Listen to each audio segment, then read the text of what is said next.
What is working at Edward Jones really like? Hold on a second, because we're going to talk about it.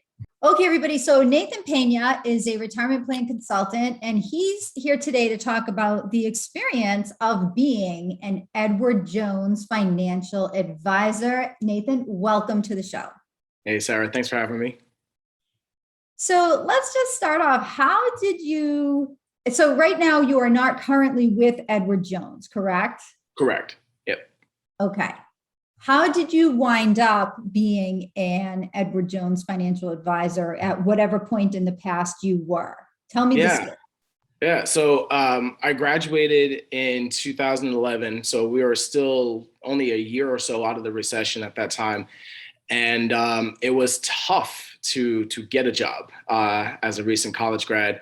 And I was fortunate enough where I actually had the offer from Edward Jones about 2 or 3 months before I graduated. There was an Edward Jones advisor who actually was hoping to do some kind of seminar at the school my mom works at. And the two of them were talking, and she was like, my son is studying finance, going to be graduating soon. Can I introduce you, or can I have him, reach out? And it kind of started from there. So, he really kind of got the ball rolling for me. And so that was back in 2011. Okay. So Nate, what was your original motivation for taking the offer though? The name was strong. As a college grad, that young, you want to manage money, you need a strong name behind you.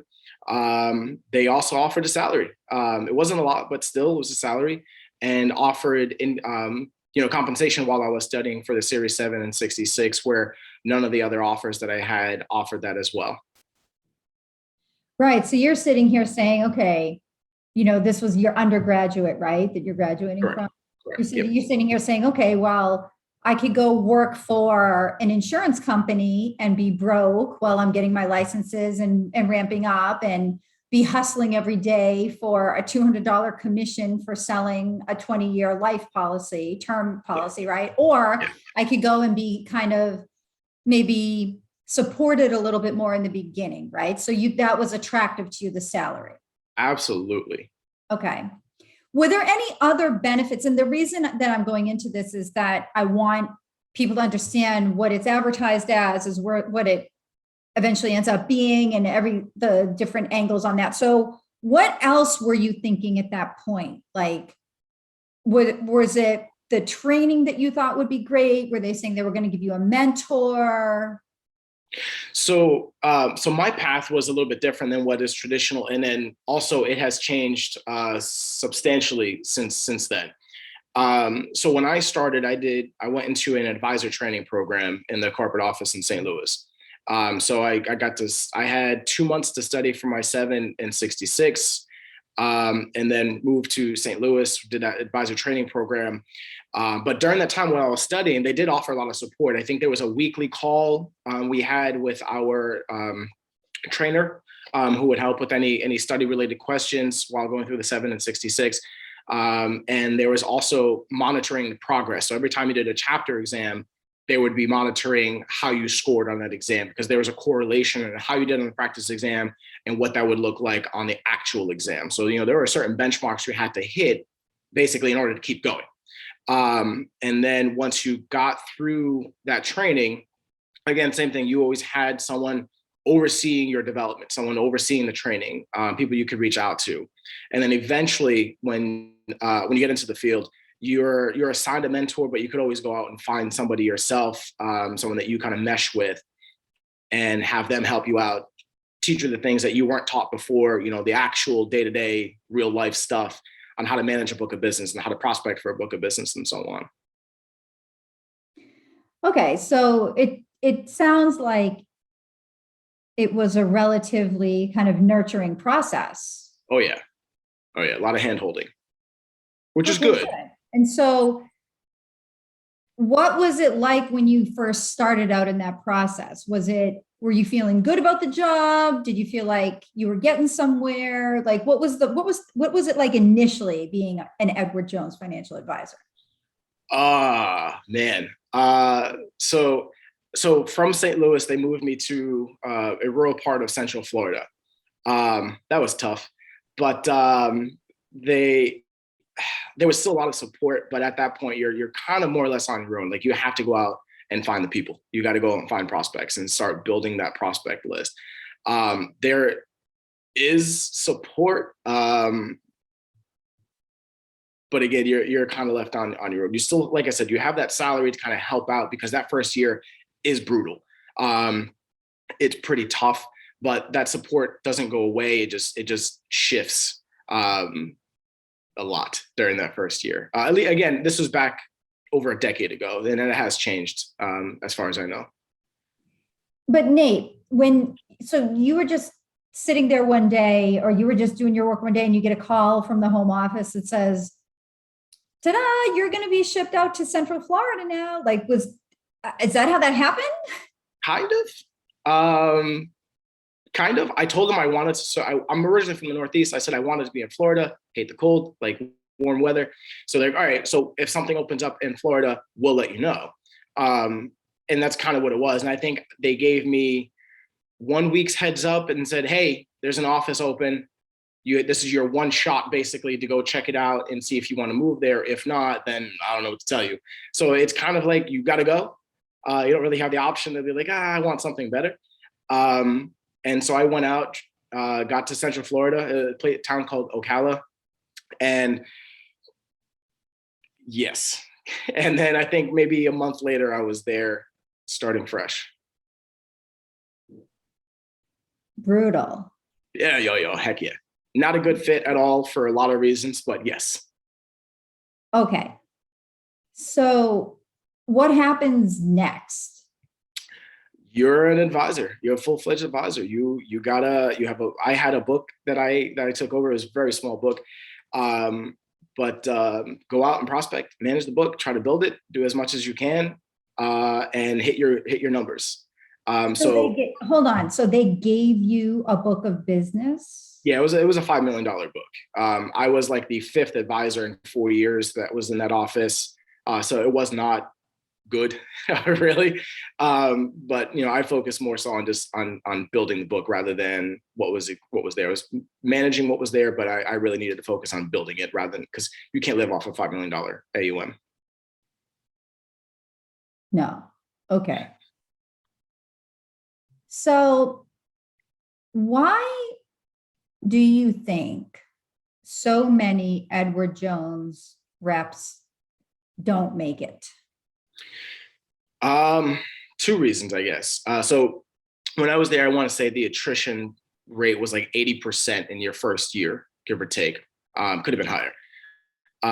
Really, when I first started, those that failed because they just didn't do the work. For most people that didn't go my route, that went more of a traditional, hey, you got to study and start prospecting. Edward Jones gave them 2 months of nothing else to do other than prospect. You're done studying. You don't have to worry about exams. You just got to prospect, preferably 6 days a week. Just prospect, build up that list. And then once you have your, what's it called, can advise date, I guess is what it's called now, then you can start calling on them, start trying to convert them into clients. So most of the time, you just don't do the work, is really what it happens to be. And a lot of times is you might hit it off with 1 or 2 or 3 good prospects, because the goal of that first year is really small, very attainable if you're doing the work. You might find a couple of prospects that really make that year for you, and you kind of take your foot off the gas and you slow down. And then by the time you ramp up, you're already way too behind. But now, from the time that I left in 2017, most of the advisors were just given 20, 30, $40 million of AUM, most of it fee-based, and they don't do the work because eventually it does catch up to you as well. So when you say not doing the work, do you mean, there's a daily quota from what I understand that Edward Jones financial advisors have to meet in terms of making contact? Yeah, it's prospecting, managing the existing book. Obviously, you can never stop prospecting. It just shifts as your practice grows and evolves, but you don't ever stop prospecting. Those that stop prospecting, they feel it really fast, and to the point where by the time they realize they're already 2-3 months behind where they should be, and it's difficult to catch up from that point on, because the numbers start to really ramp up the longer you're there. What was it like having the experience of having to go out and prospect every single day? Brutal, uh, especially in Florida. So Edward Jones, when I started, was you got to go out and knock on people's doors and get them to talk about their savings. So it was quite difficult, and quite weirdly, it works. I was able to get a lot of really good clients knocking on their door, talking about money. Now I know because of COVID, I think they've shifted more towards traditional networking processes or styles. But going out, building that community relationship, I guess, with the local area that you're in. It's not fun in the Florida summer, where it's 90 plus degrees with 100% humidity. So sometimes people just take pity on you, and they'll continue talking to you, and eventually maybe give you $5,000. Come in the air conditioning, right? Right, yeah. What was it like having to go into somebody's house that you didn't know? I mean, weren't you a little bit scared? Absolutely. I did have a couple people pull a gun on me, which was not fun. Again, you're in rural Florida. Hold on a Yeah. second, Nate. Yep. Are you kidding me? Are you literally kidding? No, I'm dead serious. It happens. Okay. It happens quite often, where someone has either it's maybe not trained on you, but their hand is on a weapon.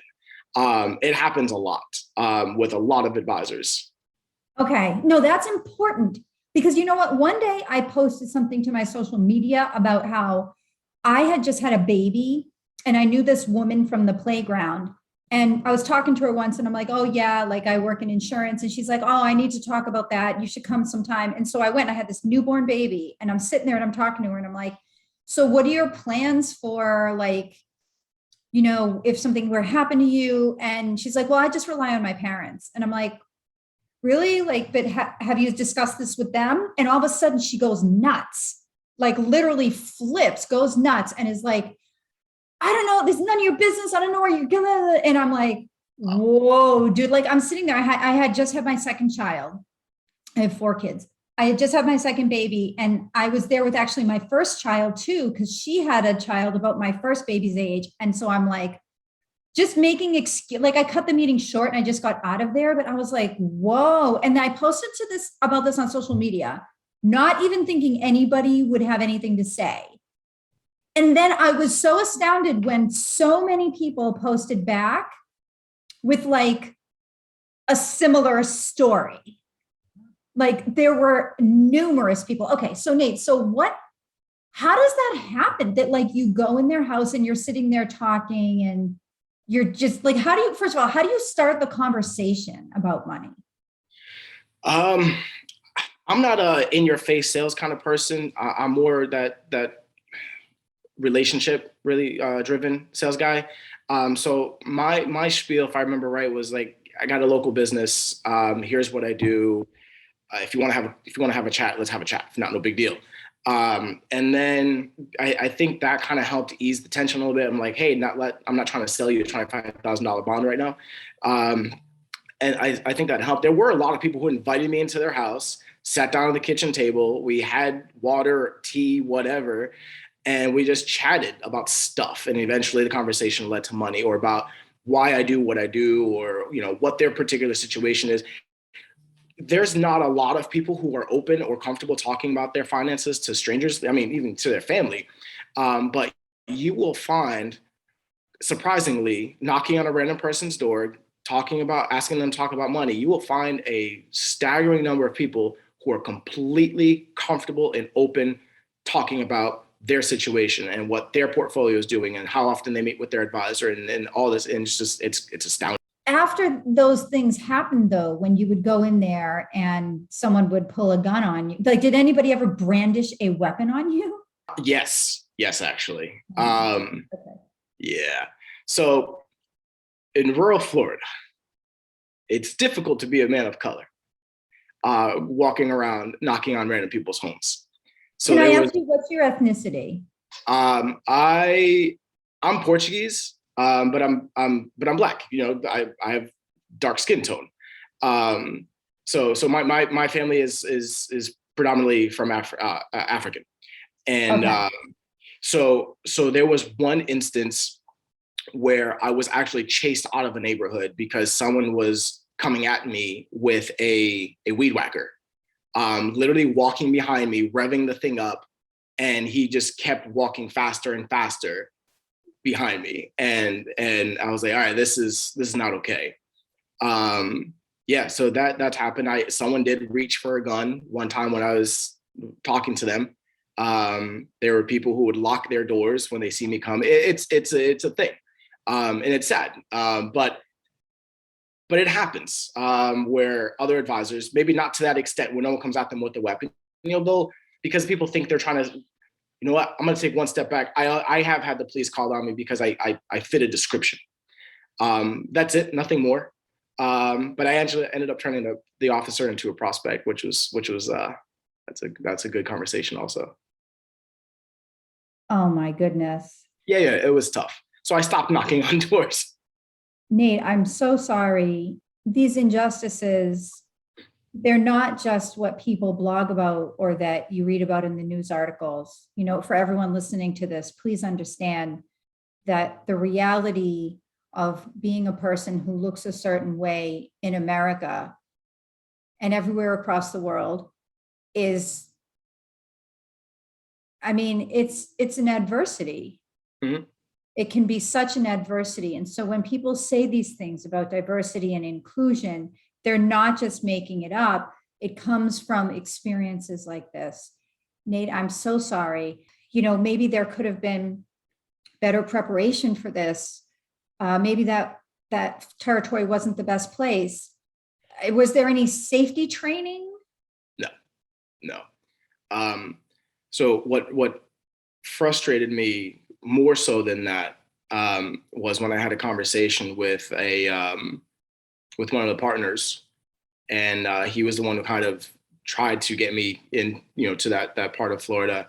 When I had a conversation with him, a year and a half of being there, he told me, "Yeah, I didn't think it was going to be, a good fit for you there, but I knew you would do well." I'm like, you can't, come on, man, you can't tell me that the exact reason I'm telling you I need to get out of there is why you didn't think it would be good. I mean, that's a problem.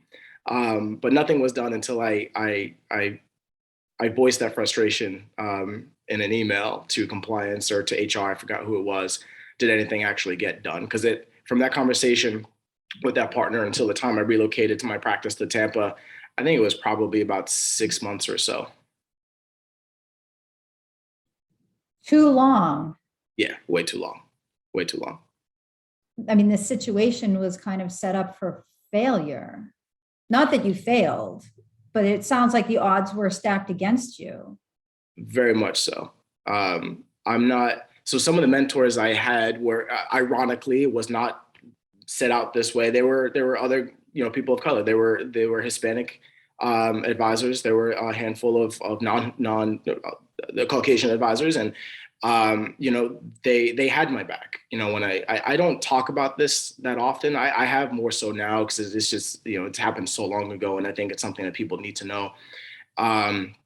But then it was difficult for me to share that with anybody, and but to know that Why was it difficult?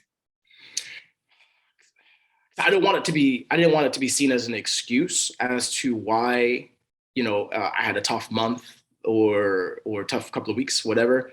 I didn't want that to be seen as a hindrance, as, oh, well, he's not doing well. Why? And, I didn't want that to be like, well, that's just an excuse. You could just go to another neighborhood, which I actually was told, well, just don't go back there, go to someplace else. So, so I kind of kept that under wraps for a very long time, and only told a select few people. It's not that it's easy in the first place to go out there and knock on doors. When I was younger, in my 20s and maybe even in my 30s, I had this job cold calling. I never had to knock on doors, but it was soul killing enough just to go out and every single day. I can't even believe it when I look back. I don't know if you can empathize with this at all, but I can't even believe, looking back, that there were times in my life where every single day I went into work and was on the phone for 8 hours a day making cold calls. Hmm. Like, I can't even believe I mentally how I got through that. Hmm. You know what I mean? So it's like it's a mental challenge in the first place. And then on top of it, because you're a person of color, you have people that just naturally are going to be skeptical. I mean, I think it's such a testament to your skill and your tenacity that you were able to get as far as you did, because a lot of people would have found those challenges insurmountable. Hmm. And it also just, now I'm just, my mind is racing here, hearing these things, and I'm thinking about why there isn't more safety training for people who are going door to door, going in people's homes. When you think about, I mean, myself as a woman, right? Like, I went into this other woman's house and I had two kids with me, but just also being a woman, not that men aren't taken advantage of or raped or assaulted, but it is common with women to be the victims of sexual assault. I'm surprised that there isn't more safety training or more of an open forum for discussing these kinds of fears, because I can't imagine anybody, male, female, whatever race, whatever height, whatever build, and anybody, I can't imagine anybody not having safety concerns when they're in this kind of a situation. Hmm. Yeah. If I remember correctly, I think it was just use your best judgment was the quote unquote safety training. I can't remember there being an hour long tutorial or days long conversation on how to keep yourself safe when doing this. Everyone had something different. I never had a conversation with any female colleagues about what they did or what they went through. 'Cause no one ever talked about any kind of adverse conversations. It was usually, oh yeah, an old guy answered the door in his boxers. That was kind of like the extent of it. But but But they maybe would it's the laugh it same off. thing where But they're not telling. very very possible, very possible. What's more likely is that women that go into these kinds of situations maybe just get kind of like have comments thrown at them, Mhm. or like insinuation, you know what I mean? Or like intimations towards like, so are you single? That kind of a thing. Mhm. I would imagine that more so, but it's not to say that they aren't outright assaulted. Who knows, right? Mhm. Um, I mean, use your best judgment. It's like, oh, great. So what do I do when he's got me in a chokehold?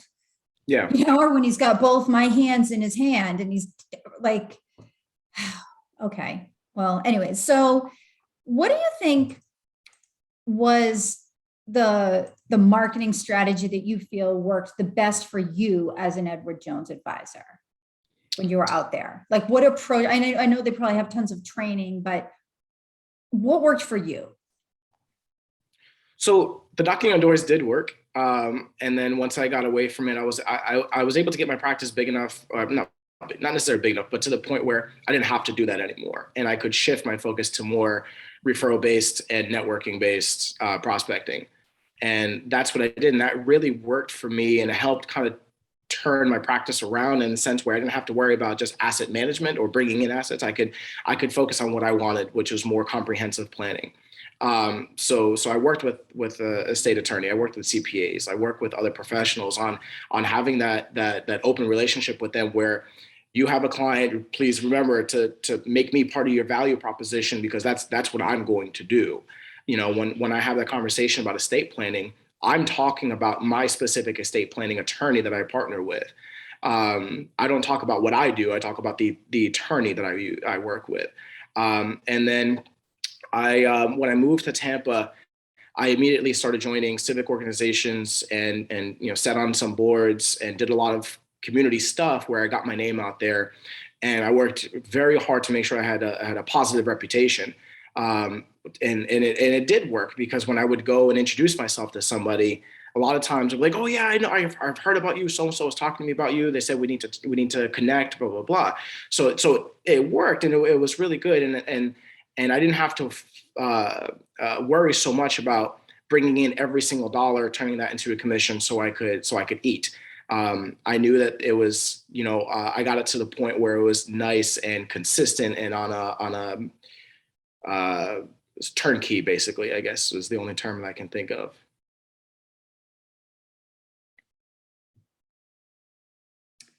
So what would you say didn't work?